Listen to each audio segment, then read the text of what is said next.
and welcome to another episode of Masked Monologues. Today I have with me Mike the Good Kid. He is a rapper, artist. Can you tell us a little bit about yourself? Yeah, so I've been a hip hop artist for a long time. I've been writing since a kid, recording since probably 13 years old, and yeah, just pursuing the dream since then. I left Ohio, which is where I'm from, in 2015, went to New York, ended up in California, and have been here ever since, just trying to make it happen. Oh, that's you've been writing for a long time then. Can Yes, you yes. tell us about what inspired you to write? Was there anyone in your life that encouraged you to write music or to create the songs that you've created?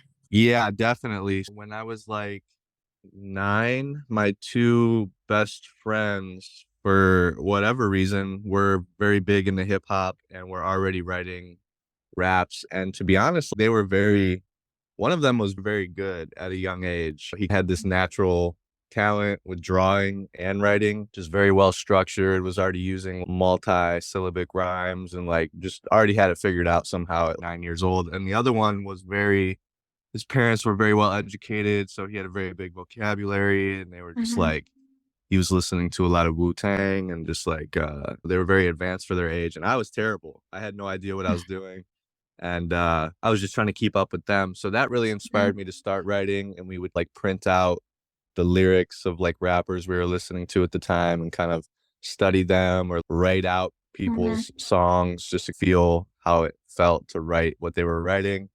So that's definitely how it started for the first handful of years.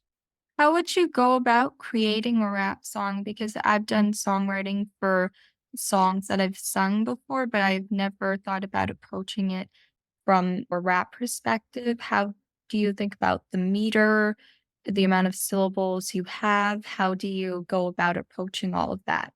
Yes, in hip hop, there's so many different styles of like inflection and cadences. And there are rappers who have extremely long lines. There are rappers who have extremely short, basic Mhm.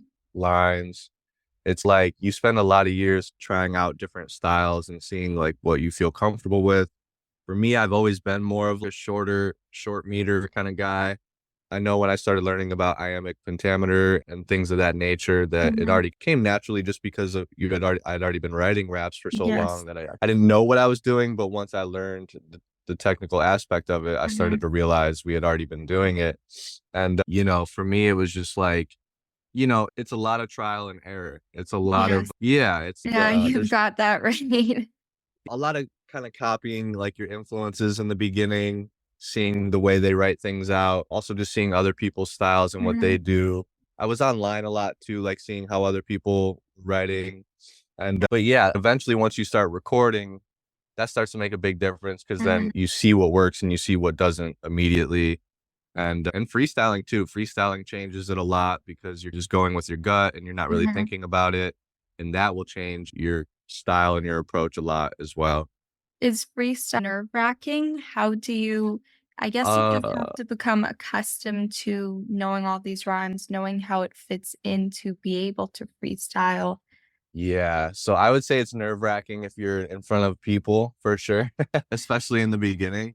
But it's more about, yeah, just like having fun. And for me, I do have like just an endless amount of rhymes like in my head somewhere. So Mhm. that makes it a lot easier. Yes. I think a lot of people freestyling will base it off of the rhymes as opposed to like trying to say something. Mhm. But if you can do both at the same time, then you're like way ahead of most people. Right. And So when you go to record or write songs, do you just start off by freestyling or do you have the lyrics written down and then take it from there? So I would say it's always a little bit differently. It's sometimes I'll have some lyrics, sometimes I'll have all the lyrics, sometimes I'll freestyle. But over the years, it's been more, and this is something a lot of rappers do now, like Mhm. in the last 5 years, I would say. They'll call it top lining and they'll basically just Yes. go in. Yeah, and they'll just do some scat stuff. Like they'll just freestyle a rhythm or a melody and not really say any words. Unless if words come to you while you're doing it, then that's Mhm. good and helpful. But more focused on the rhythm, the flow, the cadence, the melody, and just laying that down first and seeing what Mhm. feels good, what feels right. and then just inserting the words the best you can. And what influences did you have when you first started out rapping, and who do you draw from today? When I first started, when I was 8, my uncle bought me a Beastie Boys album. So there's Beastie Boys and then also like the Space Jam soundtrack when that first Mhm, came out. So it was like Method Man and mhm, Redman and also DMX and Jay-Z and Eminem, and we would listen to a lot of Kid Rock mhm, and Limp Bizkit back then. I'm from a very white town, very small white town, so the influences were all over the place, but that's how it started, and then went through a lot of different phases, like underground rap and mhm. gangster rap and super lyrical rap, and today it's more as cliche as it is, it really is like a Kendrick Lamar, a J. Cole, like Chance the Rapper is Yes. big, Tyler, the Creator is big. Those guys who are just doing it at such a high level, it's hard not to be looking at what they're doing and be influenced by it. Yes, and with rap, I've noticed that it's so difficult to try and send a message with your music. Do you It have is. any messages that you've used in your previous songs, or how do you go about telling a story with the rap and still paying attention to the rhymes, the cadences, the rhythm, the structure? Yeah, I think in my opinion, I think just the more verses you write, the more you're able to just like passively insert kind of like the skills that you've honed Mm, while you're trying to tell a story. So it doesn't so much, it's not so much like you're trying to make it good while you're telling the story. It's just mhm, like the skills that you have just come out while you're telling the story. So so for me, it's like I have, especially in recent years, tried to put a lot more messaging in my music, mhm, and it'll be more like a song like sometimes which has done well for me, it's just feeling down and bad and like you wanna run away, but at the mhm. same time, you know that you'll be okay. People can check in on you, and that's nice of them, but for yourself that you're gonna be okay, you're just having one of those days Yes. where things don't feel so good. Or a song like New Life, which was basically me being in Ohio, stuck in Ohio, wanting to leave Ohio, Mhm. knowing that there was like a new life for me to go create, but just that being in limbo, like not having done it yet, not having started yet, and just kind Yeah. of feeling the frustration of not leaving yet. I try to write more personal stories now because they seem to relate. So I just try to like talk Mhm. about what I've gone through the last 7 or 8 years and just do my best to do it well when I tell that story. And when you're telling a story with your music, with your rapping, how do you try and how do you know that it will connect with others? Do you think that you have to start from a point you were saying where you relate it back to your past experiences, it has to be personal. Do you find that tends to relate more with others, or have you ever tried to see what other people are going through and then write a song about what they're going through from their perspective? Would you encourage songwriters to approach their songs from different perspectives, or what Yeah. has worked well for you? Yeah, so that's a really good question. I think I definitely want to do a lot more of telling stories through other people's perspective. And a lot of people lately have been encouraging me to do that, and it's been on my mind a lot. I have done it a couple times, but not nearly enough. For me, it's always come from my own personal stories just because that's what I know. And for a long time, I was really just trying to be like a good rapper, like a great Mhm, rapper, punchlines and rhyme schemes and stuff like that. But as I started to open up more about my own story, I could see like that it did resonate and then it mhm, and people were relating to it. So writing has always been a form of like catharsis or venting or a therapy session for me. But I didn't tend to really share those stories when they were really personal. I was I don't know. I don't know if people want to hear this, but when I did, I could definitely see the effect it had and that encouraged me to do it a lot more often. So that is where I'm at now, the last couple of years, where I'm writing a lot of very personal songs. And I love that people relate to it and that it helps This is connect. very vulnerable. It comes from a place Yeah. of actual hurt or actual feeling emotion. Yeah. And I'm like a pretty private person, I would say. So I don't really talk to people about my problems very often. So Mhm. when I share these stories, it is a little uncomfortable or awkward at first, but The moment that I see people, like, react to it or connect to it, then I'm like, "Okay, it's okay, like, I should do this more often." But I would definitely encourage people to be super honest, super vulnerable with the way they write. I think that's the quickest way to get to good music because it is emotional and it is all It's about raw. connecting.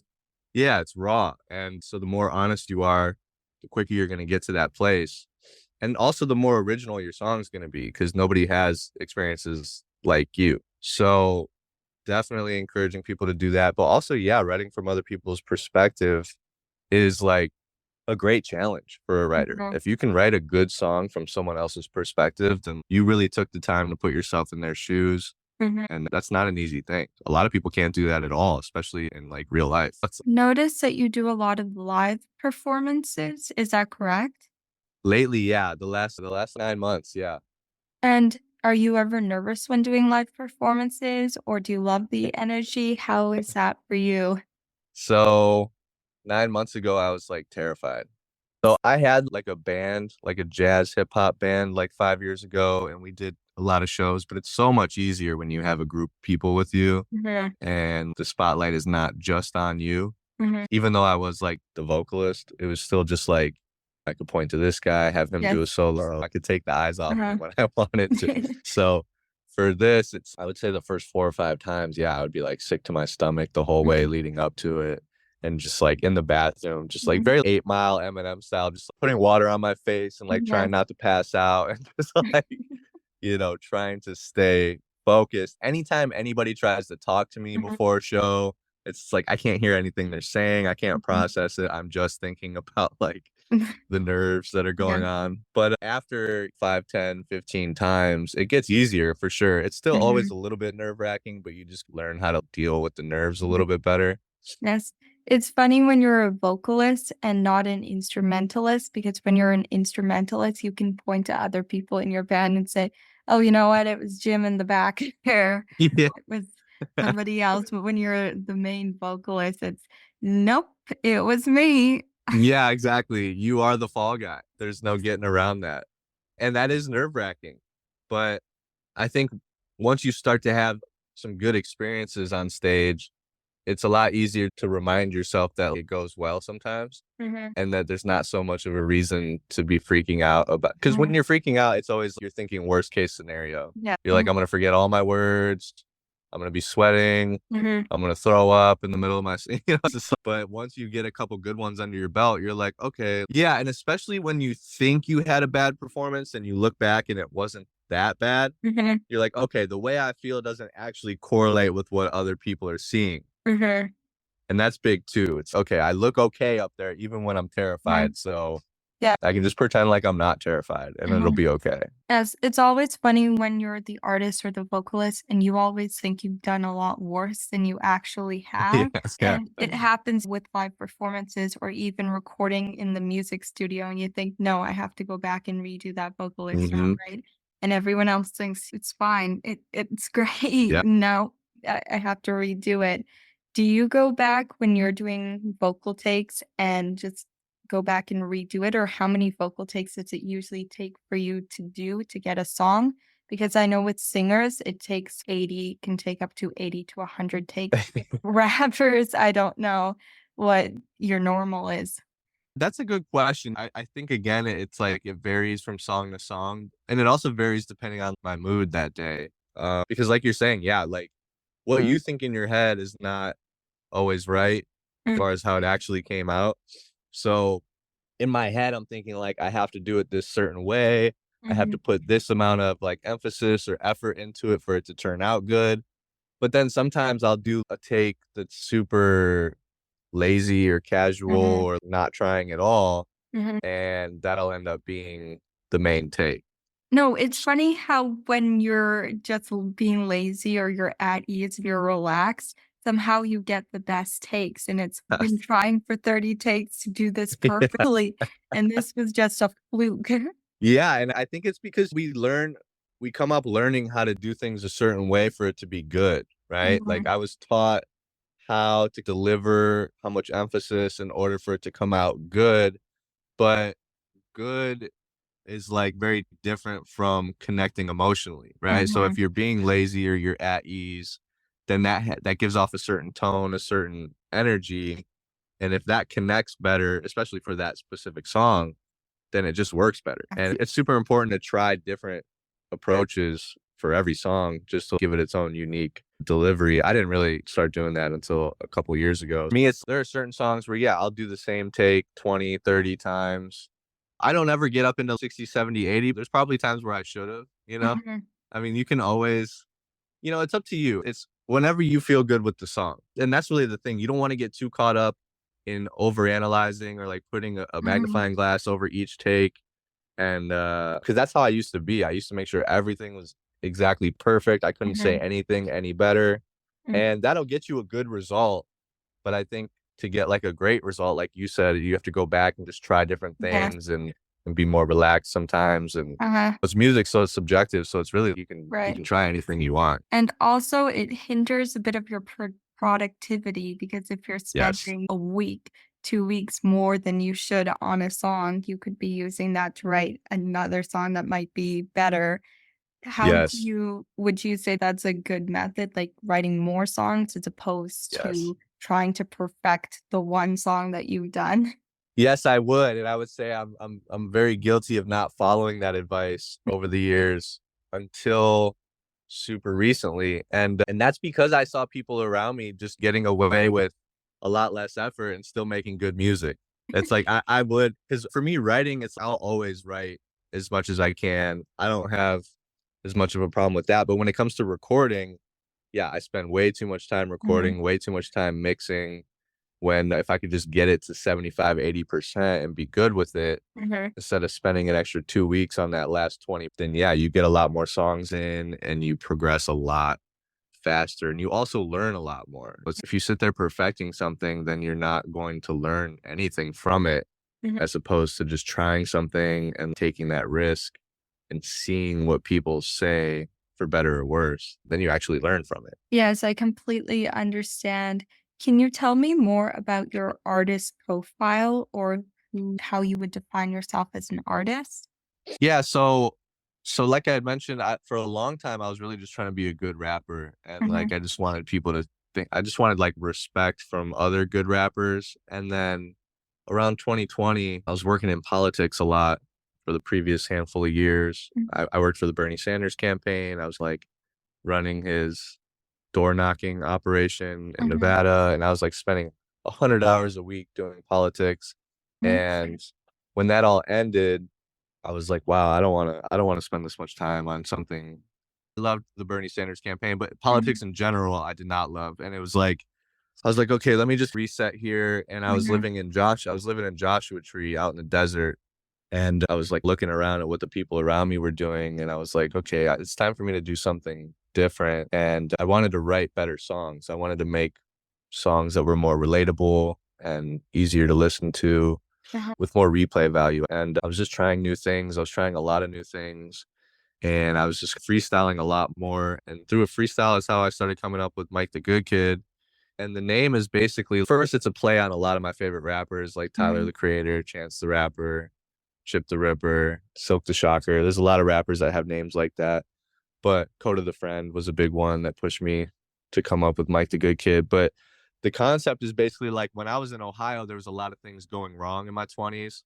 It was like I was partying a lot. A lot mm, of my friends were doing too much bad stuff. There was too yeah, many drugs going around, and I started losing a lot of friends. I lost probably a dozen friends to overdoses in like 2013 to 2015. I'm so And sorry. yeah, it was just a crazy time. Fentanyl started like taking hold, and like bad batches would go around, and Mm, then you just lose people. And I had started getting in trouble because if you're just partying for years and years, like you're gonna start getting in trouble eventually. yeah, And I started losing myself a little bit. And there was one time where I ended up like in jail over the weekend, mhm, and I was just sitting there. This is not what I'm supposed to be doing. And I wrote myself this long letter telling myself to get out of Ohio and go do what I know I'm supposed to be doing.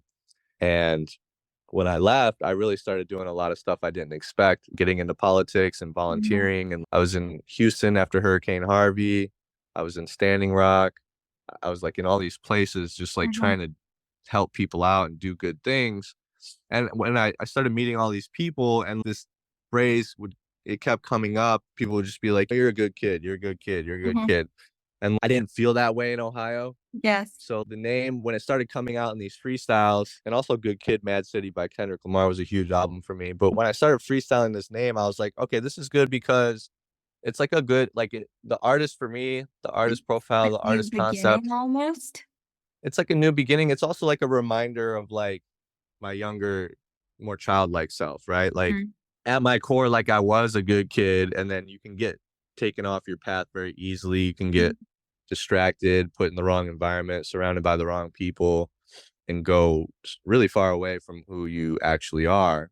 mhm, But Mike the Good Kid is like a reminder of can do good still, you can be good, and you mhm. still have that goodness inside of you. And that's when I started writing more like positive, introspective, feel good. That first couple months there, I came up with Sometimes and Bright Side and Private Vacation and all these Mhm. songs that I had never made anything like that before. And so I just like the name because it Yes. makes me feel good and it helps me like remember that even if I do go through a dark time again, like I can still come out of it and feel good again. So that's the idea behind it. No, that's a wonderful story. I love that. With that, Thank you. I want to wrap up this episode. Are there any social media platforms or website links that people can go check out your music? Yeah, so Instagram, I'm probably most active on, Spotify, Apple Music, Mike the Good Kid, that's MicThagGdKid, Mike the Good Kid. I also have a website, MikeTheGoodKid.com, that I will be updating periodically with just like new projects and stuff like that, merchandise. Right now, there's just an older project on there. But yeah, that's pretty much it. Thank you so much for having me. I appreciate it. That was a really good conversation. Thank you so much for being here. I always love listening to other people's stories. Yeah, I If like that. you like this podcast episode, then please share it with a friend or family member. Thank you so Absolutely. much. Thank Bye. you. Have a great day.